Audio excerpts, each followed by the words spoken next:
Good evening. Welcome to the Candidate Forum at the East Library. Tonight, we're offering the public a glimpse of the candidates for Lafayette Parish Council. We're delighted to have candidates running in Districts 3 and 4 here for tonight's forum.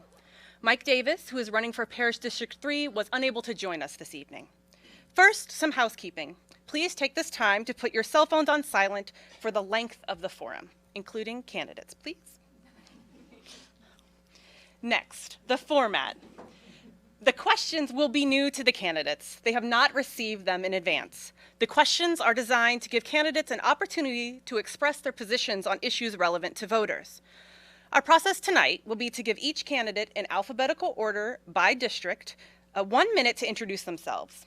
We'll give them 2 minutes for closing remarks. In between the intro and closing, we'll pose questions to each candidate in a rotating order.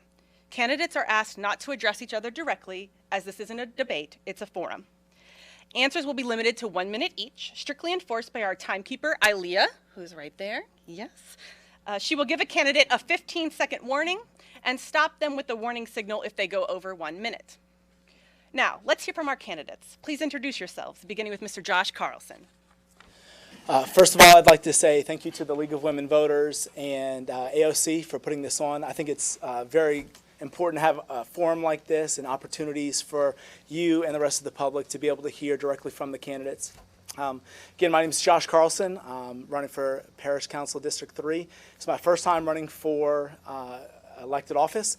I've lived in Lafayette nearly my entire life. I was born in Denver, Colorado. My parents moved down here when I was just 2 years old to work at UL. My mom was a school teacher. I'm a conservative small business owner, so I understand the need to spend and utilize every tax dollar as wisely, and effectively, and efficiently as possible. And I plan to bring that to the Parish Council. I look forward to having the opportunity to share my vision for the parish with you guys today, and I look forward to being able to speak with all of you afterwards. Next, please. Hi, my name is Jeremy Hidalgo. I would like to echo Mr. Carlson. Thank you to the League of Women Voters, AOC, and all who are attending tonight for giving us this opportunity to address you. I am a proud school board representative who serves District 9 on the Lafayette Parish School Board. That consists of Youngsville, Milton, and some of Broussard, and Southeast Lafayette, a very small portion. The last 4.5 years have been trying, but have been very rewarding personally for me, and I've learned a whole lot through that experience. I've spent a lot of time making tough decisions, and it's something that I'm ready to continue moving forward on the Parish Council should I be elected. I'm born and raised here in the district. I raised my family, my wife and I raised our 2 young daughters here in the district. And look, I just believe in giving back to the community that's given so much to me. So I'm looking forward to continued service to my community. Thank you. All right, thank you for allowing me to speak. I'm Dr. John LaPre. I was born in Lake Charles, and I went to LSU for undergraduate school. In 1991, I graduated from LSU in Shreveport, and I did my postdoctorate work at the University of Oklahoma in Oklahoma City. In 2014, I earned my MBA from the University of Massachusetts, Amherst. Along the way, I became a commercial pilot. And my other hobbies include home remodeling, and I love to play my guitar. I'm currently a medical director and a hospital administrator at Lourdes Regional Medical Center in Lafayette. I've been married for 24 years, and I'm the proud father of my 3 daughters. And I'm running as a physician because I'm hardwired to help people and solve problems. Sometimes I have to deliver news that people don't want to hear, but it's always important to be truthful with them. I'd be honored to represent you on the Parish Council, and together we'll make this parish stronger. Hi, my name is Bergeron. I'm running for Parish Council in District 4. Thank you all for coming tonight, and I want to thank the League of Women Voters and AOC for having us. I'm originally from a little town called Bergeron, Louisiana. It's way out in the middle of nowhere. Moved to Lafayette back in 2004. I'm currently Chief Operating Officer for an IT company here in Lafayette. We employ about 16 people. Been so engaged in the community the last few years. I'm on the 705 board, Young Leaders for a Better Acadiana. I mentor children at the Willow Charter Academy. I've been working with Karen Crow High and SLCC to help develop an IT pipeline for students when they come into the IT field to move into jobs. And last year, due to all the work I've been doing in the community, I was given the award for top 20 under 40. My passion is the community, and I feel like we're not providing a lot of our families the opportunities they need to lay down roots here. We've been losing so many young professionals to out-of-state and out-of-parish jobs and opportunities that I think we need to start focusing on that. Thank you. Good evening. I'm John Gilbo, Republican candidate, District 4, Parish Council. My desire to serve is guided by my faith, my values, and you, the citizens. I was born and raised in Acadiana. I began my public service as a volunteer fireman in my hometown of Carencro as a volunteer fireman in the early 1960s. I am a USL and University of Tennessee graduate. I completed my professional career with the Louisiana Department of Education as a senior administrator. And since then, I've been actively involved in my community in many, many different areas. And here's what I see: an everyday Christian, family man, a conservative that will work for you tirelessly, full-time. I am a communicator who places a premium on being a good listener. I am not seeking office for personal benefit. The reward is in the giving of my time. Thank you. All right, thank you so much. Now we will begin the questions. The first one, Mr. Jeremy Hidalgo will get to answer first, and then we'll continue rotating in that with Mr. Josh Carson finishing the question. The first question: what do you hope to accomplish in your first year in office on the Parish Council? Thank you. The first year in office on the Parish Council is going to be the most important year, right? I mean, we have a new, with the splitting of the charter, we're going to have a new council, or a newer council. We've seen it before. Prior to the mid-90s. But the first year is going to be so important to cut through the mess and get back to the basics. I'll tell you that I'm proud to say that it was the same case. We were in the same position 5 years ago when our school board, you may remember, was just in shambles. It was an embarrassment to the community. I'm proud to say that with 7 out of the 9 school board members being new, we got to work immediately and we accomplished a lot of results immediate. So the bottom line is focusing on what the true needs are, prioritizing. The budget is going to be a mess. I don't mean to sound negative. The budget is going to be a mess, and it's going to take serious leadership to address that. So the first year is just going to be about getting back to the basics and addressing our priorities and our major needs. Thank you. Go ahead. The budget is going to be a mess. And that's probably the theme tonight with the rest of the questions, I'm sure. I can imagine that first day we're in a room and we're all brand new. We're all facing a new group, new challenges, a new split budget. And then we have to live up to the things that we want to accomplish. You know, all of us are here tonight to make it better, to make a change, to just improve our community. But the question is, what do I see as the challenge? The first challenge is working together. Us getting in a room, cooperating, looking at the big picture, and just trying to find creative solutions. Thank you. Mr. Bergeron? Yes. So yeah, when we get in, the first thing we have to do is we have to set the tone for how the council is going to have to act. The council you're going to elect in October is going to be the council that's going to figure out how the future council operates as well. So you need people with proven leadership who are going to make sure they set the pace. You know, we have to come up with a plan. Right now we don't have a plan for drainage. What's our maintenance plan for it? We don't have a plan on how we're going to maintain our roads. So what do? We're also going to have to come up with a budget. We're going to comb through that budget, figure out what we want to pay for, what we need, basics like the jail, the courthouse, the DA's office, drainage, roads. Figure out how we're going to pay for that. That's what needs to come first. And we need to make sure that, you know, all those needs, when they're met, that the people feel like they're being listened to. I feel like we talk to people when we go knock on doors, and they say, you know, I haven't heard from my parish council person. I don't know if anybody's listening to me. We need to stop that. We need to start listening to the people here in Lafayette.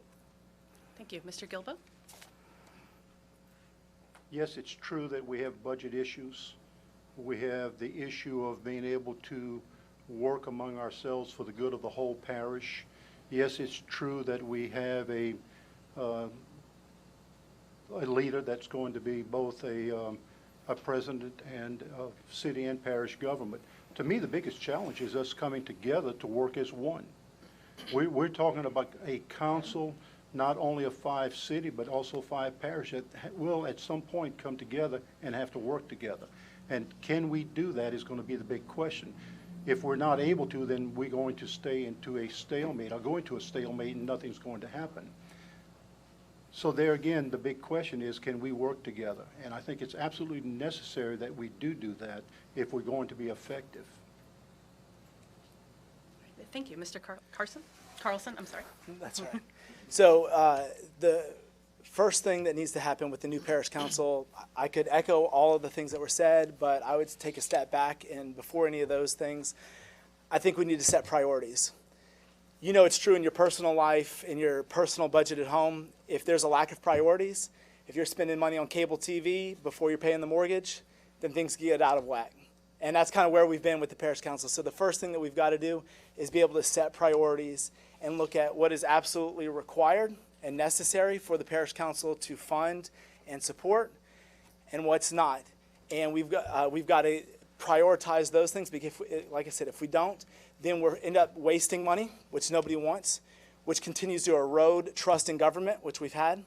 And we've got to make sure that everything that we do shows every voter that we're proper and good stewards of their tax dollars. So we need to set priorities day one.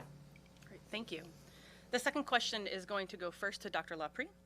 What challenges do you foresee with the parish budget and with budget negotiations between the new city and parish councils? Can I pass? No. I'm just kidding. Everything. So the Lafayette consolidated budget is $637 million. The parish budget is $100 million. And of which about 1/3 of that, I believe $41 million, is shared in a general fund. I believe the first negotiation is going to be how to allocate that general fund amongst the city and the parish. One of the things that I've said in the past is I'm running for parish council because I want our parish to be represented. I don't want us going naked and hungry as the city council grabs, the budget, the lion's share, the attention. The question again was, what do I foresee as the challenges? Just that, us working together, allocating properly and doing the right thing for the city and the parish. Thank you. Mr. Bergeron? Can you repeat the question? I sure can. What challenges do you foresee with the parish budget and with budget negotiations between the new city and parish councils? Yeah, so, going through past budgets, you kind of see some of the headaches that's coming for the parish side. We have, most of our funds are dedicated in the parish. So we're gonna have to figure out, do we rededicate those funds? Do we keep them the way they are? And then there's the question, do we need to increase taxes for people?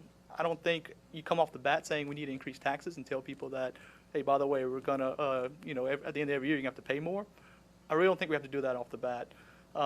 With regards to working with the city council, it's gonna be give and take. It's like any relationship. You pick your battle sometimes, and you just figure out how you're gonna work together and what's gonna be the give and take. Because there are some things that we're gonna have to figure out. The city pays the majority of some of the funds for the consolidated services. So we're gonna have to work together. We have to figure it out. So.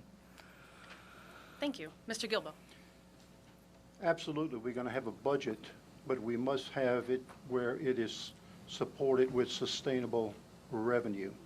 We have many needs. We will need to go through a needs assessment to identify those needs and create and put those into priorities. We can have only so many priorities, but our needs must be considered in that process. We will go to a zero-based budgeting process. We are going to look at non-reoccurring funds and use those only one time and not multiple times, like sometimes it does happen. Contracts must be performance-based, and we must evaluate those contracts on an ongoing basis.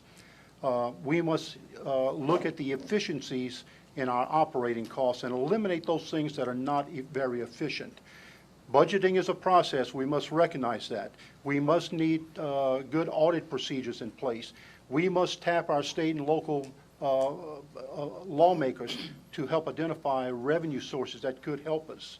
The fix. Thank you for respecting the time.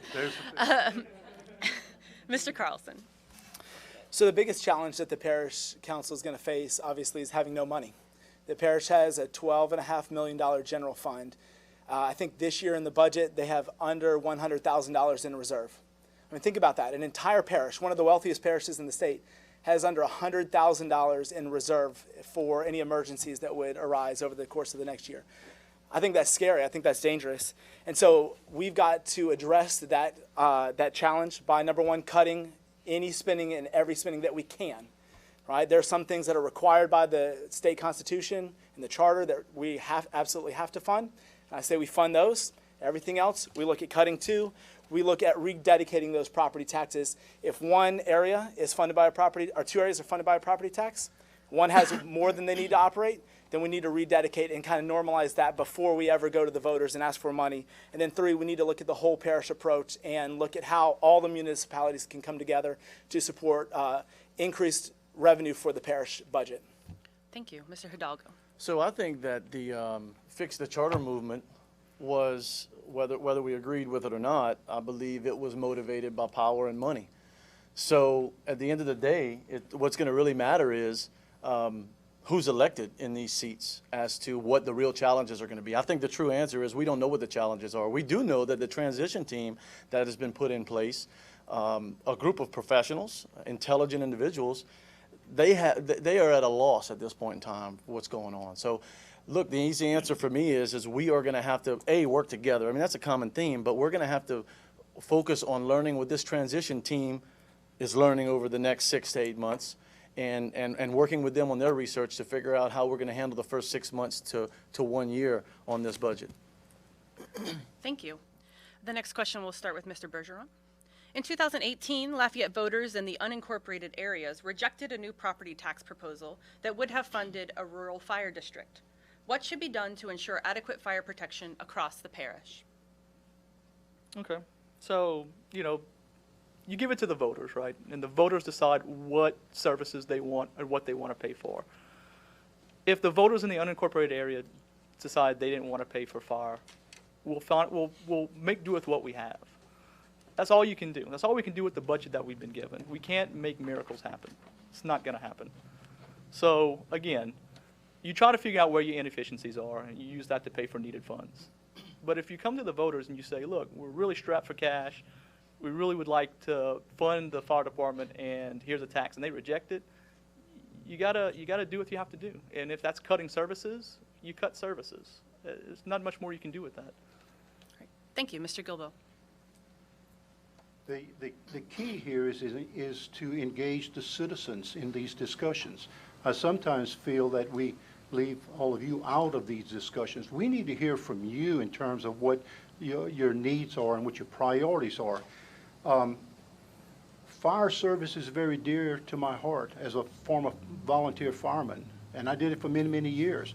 I understand that there are needs. We're talking about the rural areas of the parish. We're not talking about the cities or the municipalities that are well-funded and have, pretty much all the equipment that they need.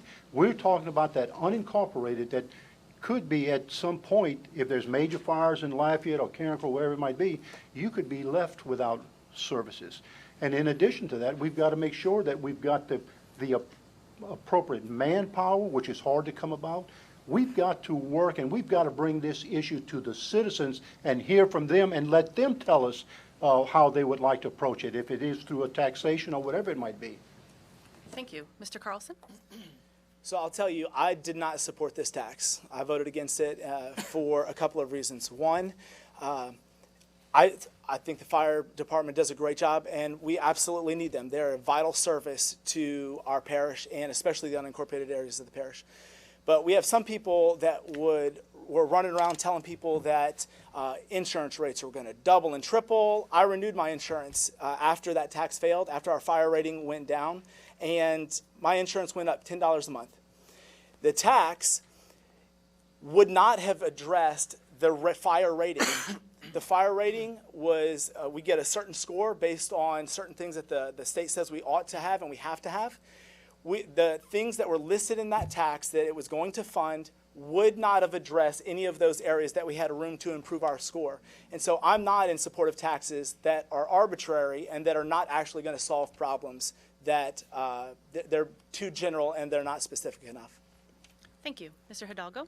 I have a little bit different story. I can tell you that whether it was coincidence or not, I can't tell you that, but I can tell you that my renewal on my insurance after the failure of the tax, My insurance went up 40%, $900.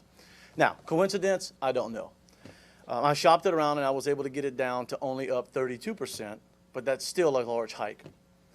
I am not in favor of throwing new taxes at everything. I think that they should be last resort, or they should be for special situations. But I will tell you this, the fire department, to me, however, I'm not a fireman, never been, is very important. I live in the unincorporated areas of the parish, and I am directly affected by these types of things. I'm not going to take away from what the cities are doing. Broussard and Youngsville have wonderful fire departments. They're well funded, but they are wonderful and professional. We have professional fire departments in the unincorporated areas, and whatever we have to cut that is not a priority, I will commit to doing that to make sure that our fire departments are funded. They are a vital part of our community. Thank you. Dr. LaPre? Fire. Your house is burning. This is an essential service. You know, I was paying close attention to the budgeting. I believe Fix the Charter was going on at the same time the tax came up to the ballot. And I thought the messaging was poor. It was confusing. It was hard to understand. I don't think the voters really know what they actually rejected. Who would reject money to maintain fire service for the unincorporated areas? I've given this a lot of thought. I really think we ought to revisit the issue, put it back in front of the voters, message it correctly. If they refuse this tax again with proper messaging, then we're going to have to get creative. We're going to have to cut services.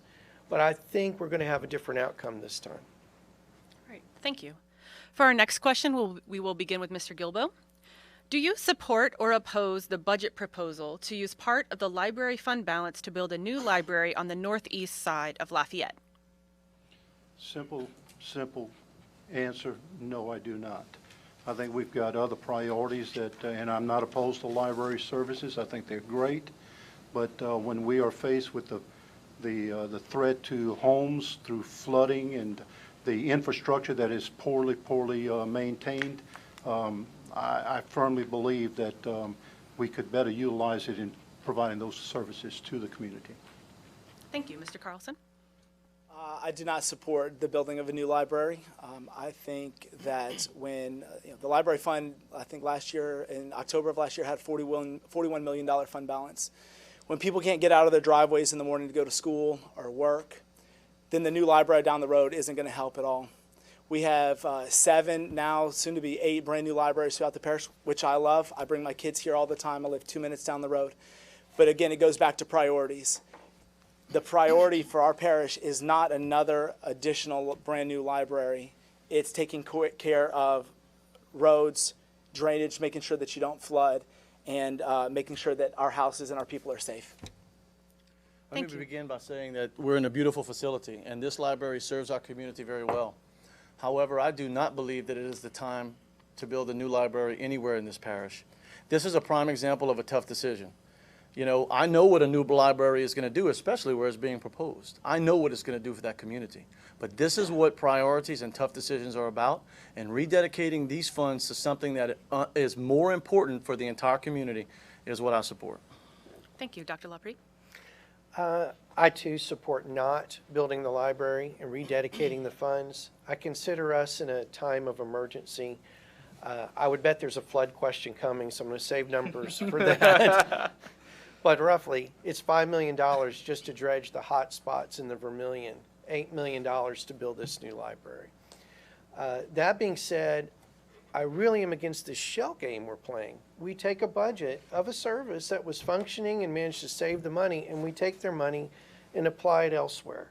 I'm okay this one time, but relying on this shell game of moving large amounts around to fund our services, it's wrong. This isn't something I want to continue. Thank you. Mr. Bergeron? So this is one of the things where I'm torn on because, you know, I've been walking our district and talking to people, and people are torn on this issue. And so am I. You know, we all love our libraries. We want to see them go down. But, you know, I gutted 2 of my best friends' homes in 2016. So, you know, that still weighs on me. How am I going to tell somebody, you know, we took this option off the table, and I'm sorry your house flooded. I'm not saying we have to take the money from the library, but we're not leaving any options off the table when it comes down to flooding. The biggest issue I have with taking the money from the library is that we don't have a plan on how we're going to address drainage.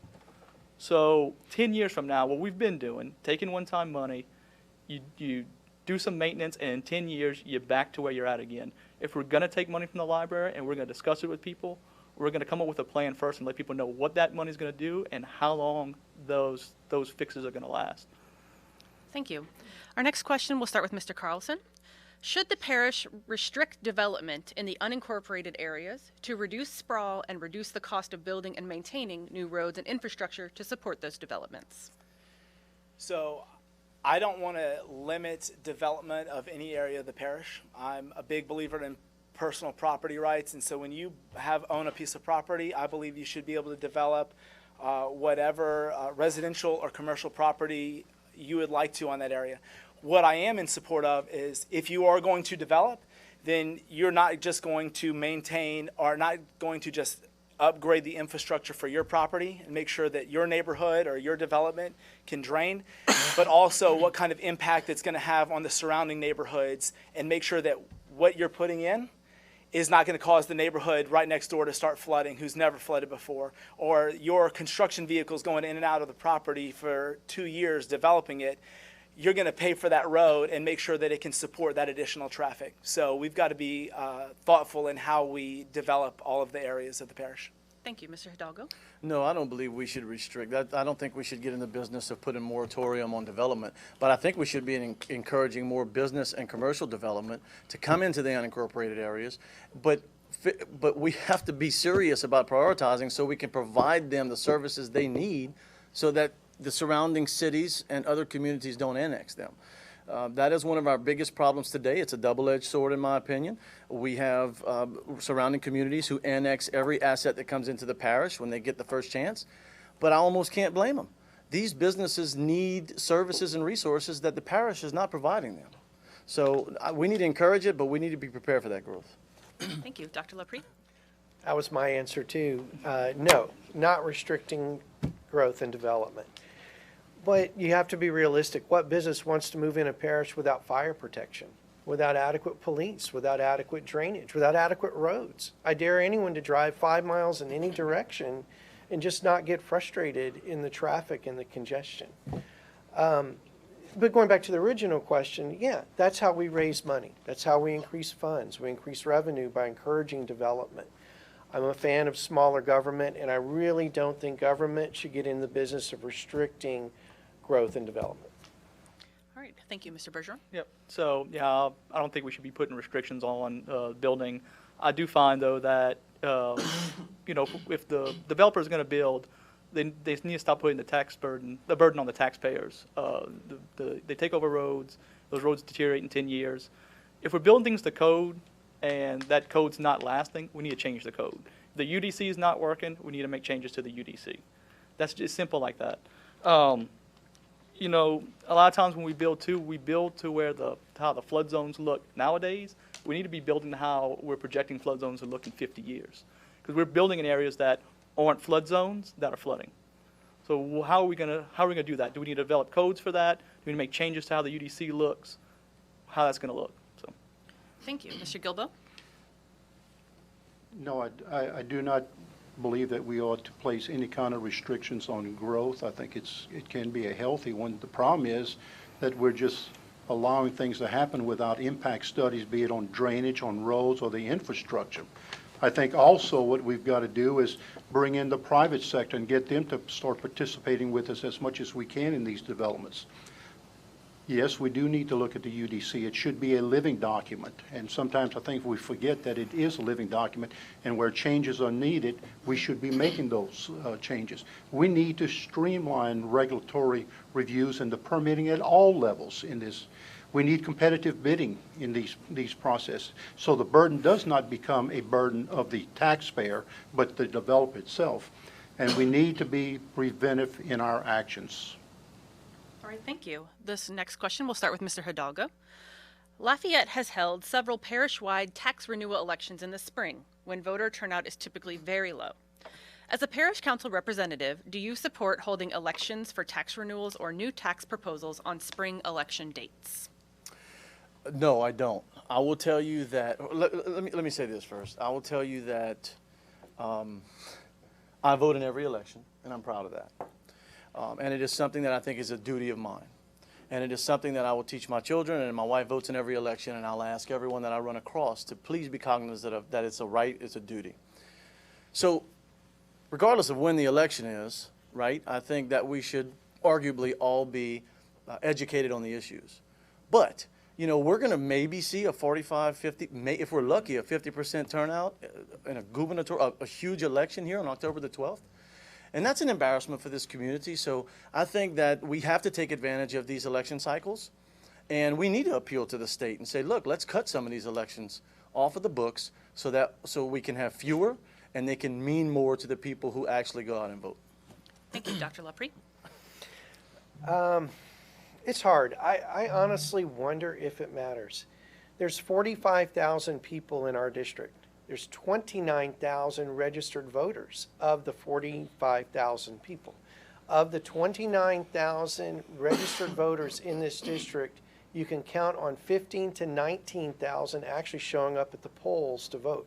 And that's this year on a large, large election. And I'm not out to blame the voters. I'm a voter. But, you know, this is your responsibility to choose how the path is taken. Do I want a tax renewal issue with a larger turnout? Yes. Do I think it matters whether it's spring or a large election? I just don't. Right. Thank you, Mr. Bergeron. Yep, so I'm against having spring millage renewals. You know, we talk about where do we find inefficiencies in the budget. It costs the parish $100,000 to have that election. All right. What can we do with $100,000? Maybe not a whole lot, but if we're going to take away an election, a millage renewal, let's open up some more early voting locations in the parish. Let's let Youngsville or Broussard or McCarran-Crowe have an early voting location. Doesn't hurt. You know, we also look at the turnout. Average turnout for an election since 2016 is 21%. We have elections in the spring that are 3%, 6%, 9%. It doesn't make sense. You know, these low turnout elections, they're good for manipulation. Either way you look at it. You know, you spend a couple $1,000s on a mailer, you can flip a vote real easy in a spring millage renewal. So I think we need to end them. We need to take that $100,000 the parish is spending and use it for something I think that does a lot better for us. Thank you, Mr. Gilbo. I am also not in favor of a spring vote. And again, I think it's not cost effective to do it that way. Yes, there are funds that could be used and dedicated elsewhere. I think the big part of the problem, and certainly, you know, we ought to all be honored to be able to have this right to go out there and vote. But a big part of the problem is the messaging. What kind of messaging are we bringing out to our public? You know, I heard someone say something about the fire services earlier, and, you know, it seemed like it was convoluted, the messaging. Well, we need to give the voters good information, and we can do it through forums like this and through the help of organizations that are willing to sponsor these for us, so we can come before you and explain what it's all about. Thank you. Mr. Carlson? While I would hope that, just like myself and my family, that everyone would go out to every election, I do not support having tax measures and, just like we saw in December, charter amendments coming before the voters where you're going to have 15, 20% voter turnout. When it's a known political strategy to wait until a special election to get something unpopular or not very well supported passed, just do it in December, just do it in the spring. I think that says it all. And just like we don't vote for constitutional amendments for the state until a primary or general election, it should be the same in our parish for tax measures and for charter amendments. When you're changing the structure of the government, or when you're going to take more money from the voters, I think we need to have as many people involved in that decision as possible. All right, thank you. Our next question is going to start with Dr. LaPre. Sheriff Garber requested $1.7 million to cover the salaries of 35 deputies who work at the Lafayette Parish Correctional Center, but that request was not funded in this budget cycle. Do you think the salaries of those deputies should be covered by the parish budget? Why or why not? This is a really tough question. I actually researched that before this forum. The parish doesn't feel like it's their responsibility. The state is actually still weighing on whether this is truly a mandate that the parish has to cover or not. The question really is me, as a potential parish councilman, do I support the $1.7 million increase for the parish? Remember that the parish pays for both the jail, the courthouse, and the deputies. I don't know. I think I do. Adequate sheriff protection, adequate deputy protection, it's essential. That's how we encourage business. That's how we encourage growth in the parish, is providing adequate services to make people want to settle here, come here. All right, thank you, Mr. Bergeron. Yeah, so, you know, if we owe that money to the sheriff's department, we should pay it. If there's a mandate and we have to pay it, we need to. You know, police protection, especially in the unincorporated area that the sheriff's department provides, is very important. And we need to make sure we're paying the sheriff's department, the deputies there, the right amount of salary. We don't want them leaving elsewhere. You know, they come here, they get training. We have great training facilities here. And, you know, they leave for higher paying jobs somewhere else. So, yeah, you know, like Dr. LaPre said, if we're legally mandated to pay it. We have to. You know, we need to avoid any kind of lawsuits right now at the parish. You know, if it's going to cost us a lot of money just to litigate this, just to find out that we owe it, you know, it may not be worth it if the legal opinion states we have to pay it. So if we're legally mandated to pay it, I say pay it. Let's give it to the sheriff's deputy salaries. Thank you, Mr. Gilbo. Just as I mentioned with fire services, I also feel the same way about the policing services. People want that comfort of that safety of those law enforcement of the fire services. Absolutely, if it is mandated by the state, and from what I can understand it is, then we ought to pay for those services as required. Again, I think the citizens are asking that we do just that. Thank you, Mr. Carlson.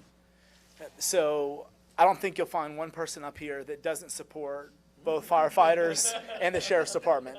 Right, we want our houses to be safe from burglary. We want to make sure that they don't burn down, right? So that's not even a question. The question is, if you look back at the last 20 years, and I'm sure it goes back further if you look at that, the parish has never paid for that.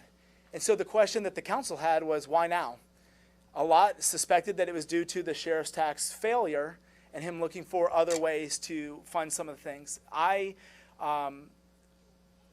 agree with everybody who has said that if it is mandated by the state that the parish has to pay it, then of course we're going to pay it. We're not going to renege on that. We're not going to violate the state constitution. But we need to make sure that it is absolutely required and that there's no other areas that the sheriff can shift resources to make that happen without coming to the parish council first for those $1.7 million that the parish doesn't have. Thank you, Mr. Hidalgo. Yes, I am in support of funding that. And I'll tell you, there are several reasons why, but the most important reason is because we have a sheriff who has done a fantastic job for us in this parish, and I know he's a professional, and he knows what he needs in his department. I'll tell you what it's really time to focus on. It's time to start focusing on equity across all the departments. I say that respectfully. I know every police chief in this parish personally. I am a reserve police officer for the city of Youngsville, so I say that with a vested interest. We have to look and see why these costs are continuing to rise and proportionally where they're coming from. All right, thank you. Our next question will start with Mr. Bergeron. Are there any issues or projects that you think the parish government should take up that haven't gotten the attention they deserve? Issues, yeah. I've, you know, talking with people, the DA's office is having some funding issues, and we start looking at what other states have happened in other states. So when the DA's office gets pressed for cash, they start not prosecuting property crimes. So someone breaks into your vehicle, you know, or breaks into your home, they arrest them, they keep them in jail for a few days. It's a misdemeanor offense. They don't go to court. The reason is they're putting money into homicides, shootings, aggravated assault, things like that.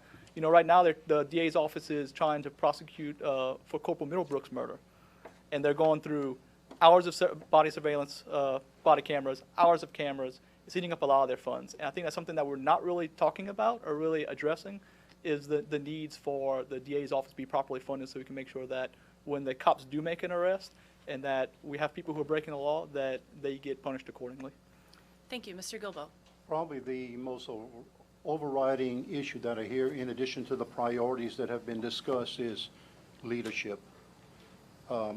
They're begging for quality leadership, individuals that are willing to listen to us as citizens and hear us and not have a government where we shove it down on you, but they want to have an opportunity to let their issues bubble up to you. And I sometimes think that we silent them through our actions by not allowing that to happen. So they're asking for leadership that will give us that guidance and that direction. They want to interact. We need to engage these citizens in these discussions. All right, thank you. Mr. Carlson. I would like to see us be intentional about attracting commercial business to the unincorporated areas of the parish. The funding issues that the parish experience are not going to go away, even if we raise taxes. And this is why. Because we could raise taxes tomorrow, and then Karen, Crow Scott, Broussard, Youngsville, Lafayette come and scoop up businesses that are on the outskirts, and then we're back in the same situation that we are today. So we need to look at maybe amending the annexation rules, finding ways for all the municipalities to work together, and be intentional about attracting businesses to those unincorporated areas of the parish so that we have a long-term solution to the funding issues. Otherwise, the talk of being broke and needing more taxes, it will be a never-ending conversation for the parish. All right, thank you, Mr. Hidalgo. I want to echo that. I don't think we fix any of our problems unless we grow our business community within our community. However, in this climate, it's not going to happen. Look, I feel like, with all due respect to my good friends on the City Parish Council, and some of them are my good friends, I think as a body, they're almost getting to where the school board was 5 years ago, where it's so dysfunctional, they just can't get along, they don't want to compromise on anything, it's all about them, it's all about me, and they're taking just little wins on things that are not as significant as growing our business community and our drainage and roads issues. So it's really going to be about true leadership and getting back to the basics. All right, thank you. Dr. LaPre? Roads. I'm really surprised that we aren't more angry about the roads. There's $33 million worth of work to be done just to maintain and improve the unincorporated areas, the roads in the unincorporated areas. The parish budget for that area, $2.5 million. There's a $7 million fund request through the Metropolitan Planning Organization that's yet to be dispersed. Roads. So I think that they're trying to do other avenues of funding. We're going to need state, we're going to need federal support. I don't think there's any concerted effort to improve this. And that kind of echoes with what Mr. Hidalgo's saying, that it's so dysfunctional right now. They're just trying to get through it and get to the next term. I do think this will be handed to us come January. Thank you. The next question will start with Mr. Gilbo. Do you support the proposal to dredge the Vermillion River as a way to address parish-wide drainage issues? Absolutely, I do endorse it. To me, it's a regional issue in addition to a parish issue. I understand that there are those who want to study it further, and how many more studies do we need to know or do before we understand that it needs to be done? I mean, it's been 60, 70 years since anything has been done to the river. I'm aware that Vermillion Parish is concerned about saltwater intrusions, and again, there are ways to put weirs and other dams along the way to prevent that intrusion from happening. So yes, I do support the drainage, but in addition, there are other mechanisms that can be used, and I want to give one real quick if I can. Bayou Lafourche, for many, many years, had a weir. They're removing it after 50 years because it was done back in 50, 60 years ago. It was not effective anymore. So what they're doing is they're putting pumps, which is more modern and it's very effective. There are ways to do these kinds of things. Thank you. Mr. Carlson? So should we dredge the Vermillion? Yes. Is it a parish-wide drainage concern? No. This is why. How many of you guys here live in Broussard or Youngsville? Can I see by show of hands? So most of Youngsville and parts of Broussard don't drain to the Vermillion. So we could spend the money to dredge the Vermillion, and it's not going to change your drainage one bit. Is it part of an overall comprehensive drainage plan? Absolutely. But from what I've heard and all the research I've done, we're talking about minimum 3 to 5 years out, even with the money that the City Parish Council has dedicated, because it involves the Army Corps of Engineers. So yes, we should dredge, but we need to look at other maintenance of the existing drainage coulees and laterals and canals throughout the entire parish. as well as the construction of small and larger regional detention ponds, because that can be done immediately and will have a greater impact in the short term than dredging the Vermillion will. Thank you, Mr. Hidalgo. So if it's okay, I'm not going to change my answer despite yours. Yes, I agree with dredging the Vermillion. I think it's zero responsibility of the parish, and let me tell you why. First of all, I don't think we should put a dime toward parish money toward it, because federal funding will be available for this. Let me tell you the major stick up with this. It is a core issue, Army Corps of Engineer issue. And right now, our federal representatives are saying, guys, we're not going to go and to bat for you all and try to put money toward this project when you guys can't get along. Vermillion Parish says they don't want it. You say you want it. You guys have to be on the same page. So until we get on the same page with Vermillion Parish, it's not going to get done. We can't wish it away. And like Mr. Carlson said, the majority of District 3, now I live in Milton, we drain to the Vermillion River, but the majority of District 3 does not drain to Vermillion. We need to focus on the real issues, and I don't believe the Vermillion is a parish issue. Now, we will have influence once the time comes. Our representatives are ready for us to get along with Vermillion Parish and come up with a compromise. As soon as that happens, that Vermillion will get dredged. All right, thank you. Dr. LaPre.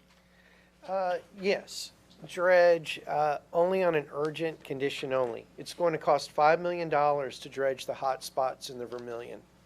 But I encourage everybody to look at the work that's been done on the Tesh Vermillion watershed. There's a wonderful report out, and it takes the history of how we got into this situation. Gates that were supposed to, were designed in the 50s that were supposed to work for 50 years or aren't working. But there's a whole lot more to this. To fix the Tesh Vermillion watershed area, which is a long-term solution to this, will definitely require state and federal money. That's the true solution. All right, thank you. Mr. Bergeron. Yeah, I'm not against dredging the Vermillion. I think we need to wait for that Army Corps engineers report to let us know what it's going to look like. There's also UL and a few other universities that are doing some modeling of the area. They want to see, what that river is going to look like.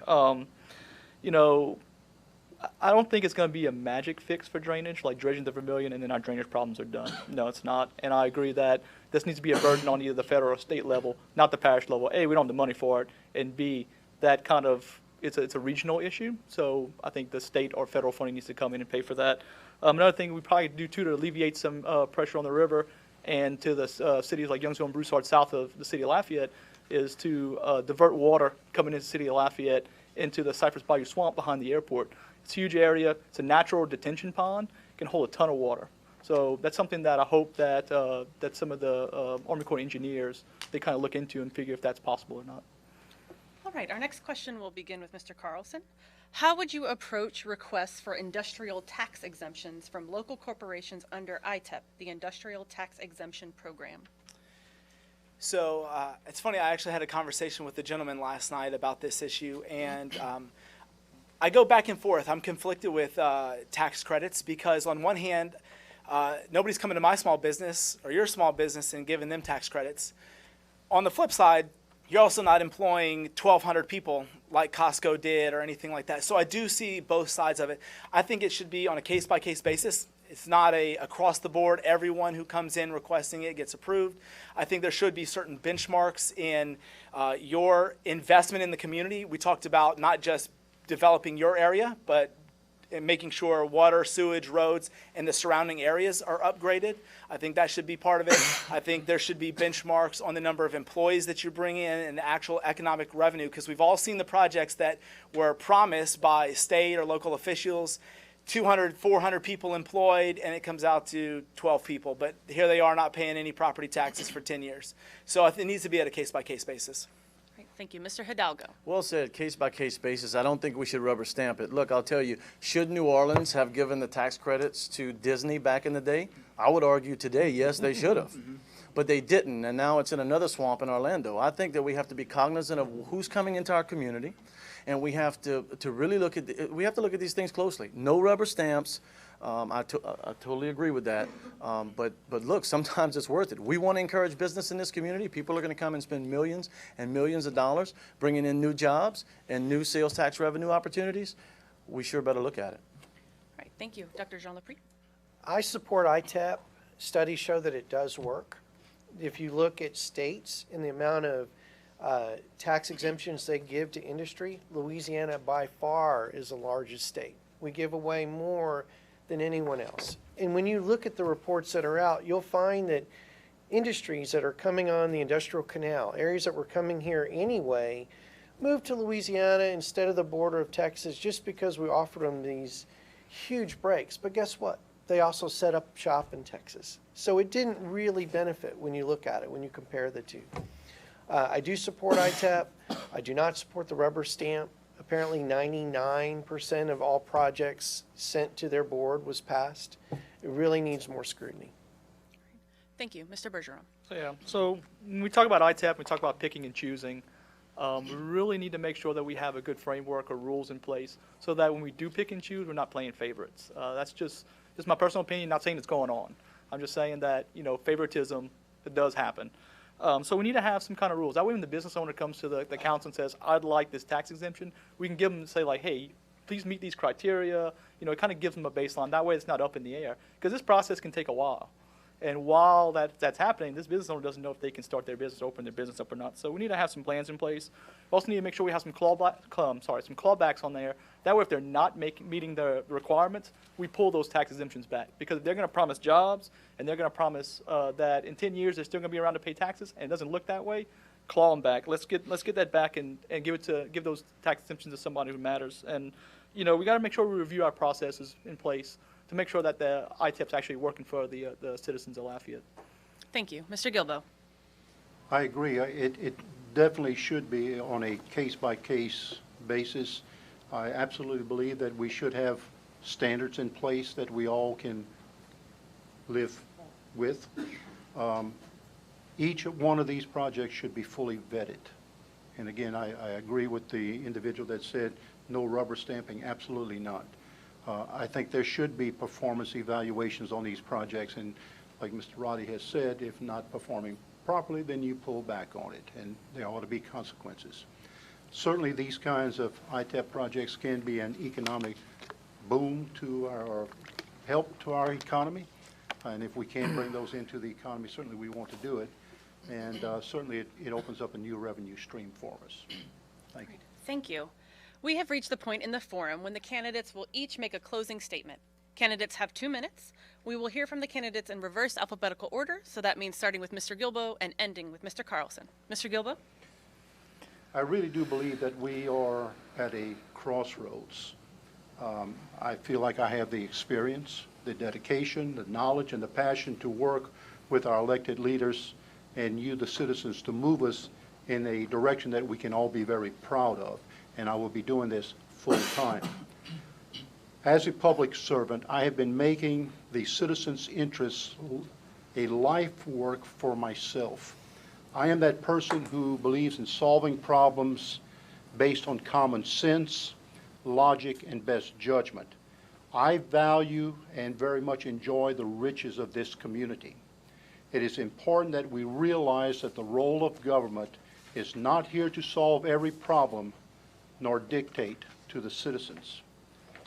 Fair, open-minded, compassionate, reasonable thinkers with a strong vision for growth will have to prevail.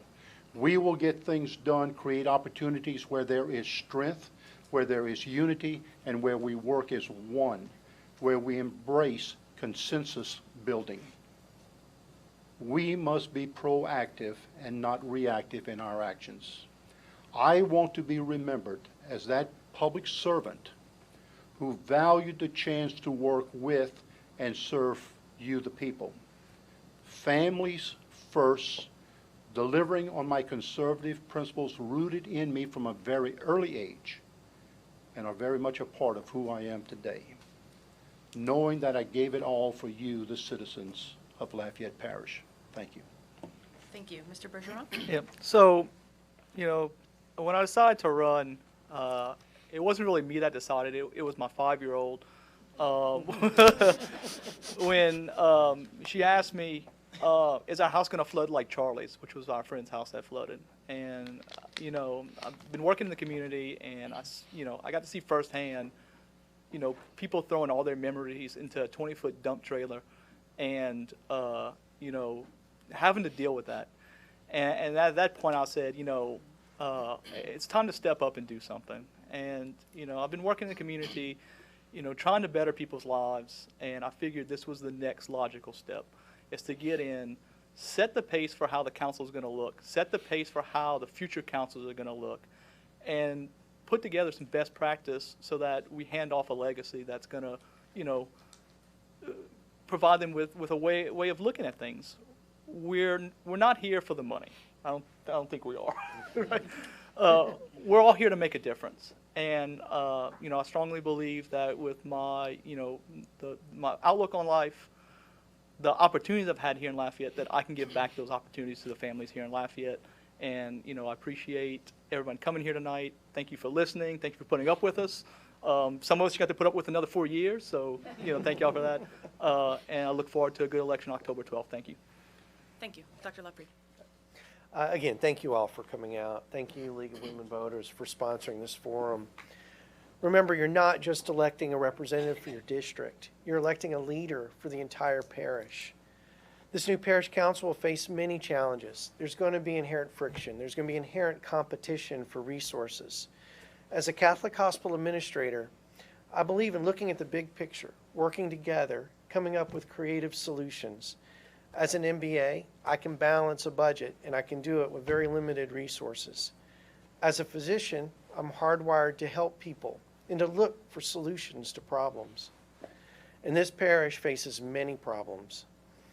Navigating all of this means actually listening to the experts, understanding the data, and recognizing all of the opportunities to work together. This is who I am as a person. I'm Dr. John LaPre, and I'd be honored with your vote to represent you on the Lafayette Parish Council. Thank you. Mr. Hidalgo.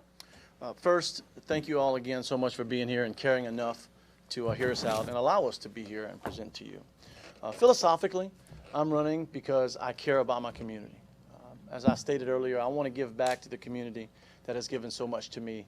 But I'd like to take a moment to talk about results and some of the things that I've been able to produce as your elected official. And I'm thankful that of the time you have given me on the Lafayette Parish School Board. Again, 4.5 years ago when we walked in as a fairly new team. 2 incumbents and 7 new members. And it was a very interesting dynamic because many of us we didn't know a whole lot about what was going on in the system. But what was great is we hit the ground running and we figured it out quick. And I'm proud to tell you that we didn't bicker about things. We didn't talk about everybody getting a little piece of the pie. We split it up. Everybody's happy, kinda, but it's not enough to make a substantial difference. What we did was we sat at the table. Everybody listened to everybody. We talked about the true needs. And here 4.5 years later, actually not even a year into office, we put about $140 million worth of committed tax dollars, not new tax dollars, existing tax dollars to work in District 9.